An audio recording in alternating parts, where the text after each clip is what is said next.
ఇక బట్టి సాబ్ చెప్పిన మాటలే అవి. అది నమ్మకం లేదా ఇంత ఉత్త మాటలు. ట్రంప్ పై కాల్పులు. దాదాపు 400 అడుగుల దూరంలో ఉన్న ఓ భవనం పై నుంచి ఎన్నికల ప్రచారంలో ప్రసంగిస్తుండగా ఘటన. చెవికి గాయం. దుండగుడు ఆయన సొంత పార్టీ వ్యక్తే. భద్రతా దళాల కాల్పులో నిందితుడు హతం. ట్రంప్ పై ఫోన్లో మాట్లాడిన అధ్యక్షుడు జో బైడెన్ రాజకీయాల్లో ప్రజాస్వామ్యం హింసకు తావులేదు అని మోడీ అంటుండు.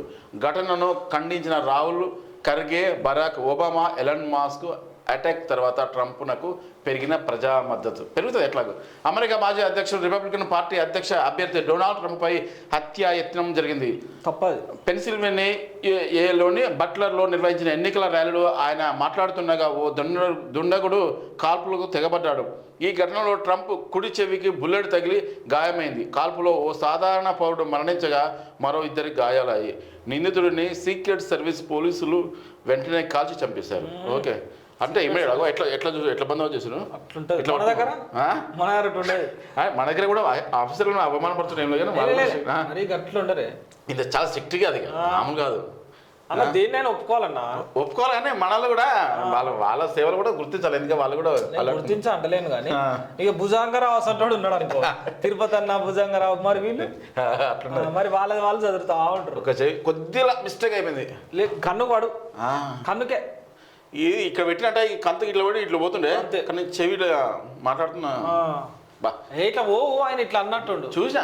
వీడియో కూడా చూసినాం కానీ అసలు కనపడా కూడా కనపడలేదు. బాగలేడు. ట్రంప్కు నూకలున్నాయి ట్రంప్కు నూకలున్నాయి ఒక ట్రెండ్. కానీ ఏదన్నా ప్రజాస్వామ్యంలో మాత్రం ఈ సంపుకోవడాలు, అసలు నరుపుకోవడాలు, అవును, ఇట్లాంటి దాడులకు మాత్రం తావు ఉండొద్దు అసలు. ఎందుకంటే మాట్లాడుకోవాలి. ప్రజలకు ఎవరు ఇష్టం ఉంటే వాళ్ళు. ప్రజాస్వామ్యంలో మన ప్రపంచంలో ప్రజాస్వామ్యం మన ఇండియా, అమెరికా రెండే ఉన్నాయి ఎక్కువ. పెద్ద మేజర్ ఈ రెండే. ఎవరికైనా అన్న ఇప్పుడు ఆయనని కావాలనుకుంటే అక్కడ ప్రజలు ఓటేసి గెలిపించుకుంటారు, వద్దనుకుంటే వద్దు అంతే.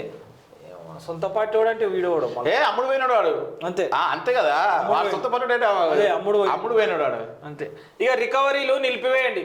సంక్షేమ పథకాలపై తొందరపాటు వద్దు. త్వరలోనే నిర్దిష్టమైన మార్గదర్శకాలు జారీ. అప్పటి వరకు ఎలాంటి నిర్ణయాలు తీసుకోవద్దు. కలెక్టర్లకు సర్కార్ ఆదేశం. అన్ని శాఖలకు చీఫ్ సెక్రటరీ సర్క్యులేషన్. అయితే సంక్షేమ పథకాల విషయంలో ఏవైతే రికవరీ చేస్తుందో ఏమైతే అంటే నా కొడుకులు మళ్ళా తీసుకురు అని చెప్పి వీళ్ళు ఏడ కట్ అవుతారు.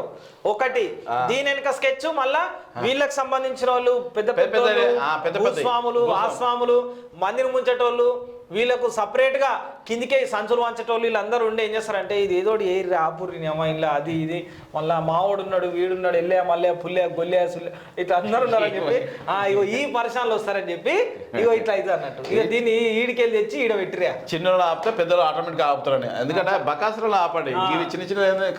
ఇక 2 గంటలు నాన్ స్టాప్ వానబడ్డదా హైదరాబాద్ లో. భారీ వర్షం, లోతట్టు ప్రాంతాలు జనం. యూసుఫ్ గూడలో కారు కొట్టుకపోతుంది, నీళ్ళలో పడవపోయినట్టు పోతుంది యూసుఫ్ గూడలో. నిన్న స్తంభించిన ట్రాఫిక్. మారడపల్లిలో 7.5 సెంటీమీటర్ల వర్షపాతం. 3 రోజుల పాటు భారీ వర్షాలు. రాష్ట్రానికి వాతావరణ శాఖ సూచన. కొట్టను మంచిగా కొడుతుంది వాన, కానీ ఊళ్ళలో కొడితే అయిపో.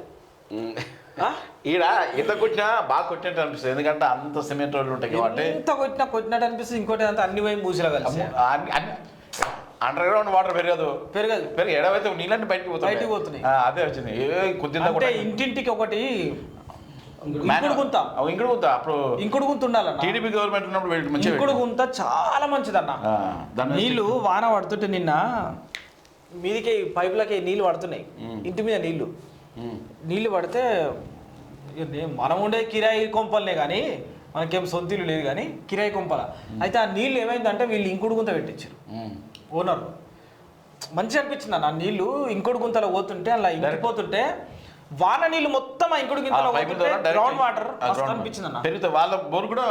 అయితే బయటకు చూస్తే ఏమైంది, సీసీ రోడ్ మీద నీళ్లు ఇగో మన గీడి దాకా గింత ఎత్తు, మోకాలు కిందికి జరండి, ఒకటే పౌడు వరద నీళ్లు.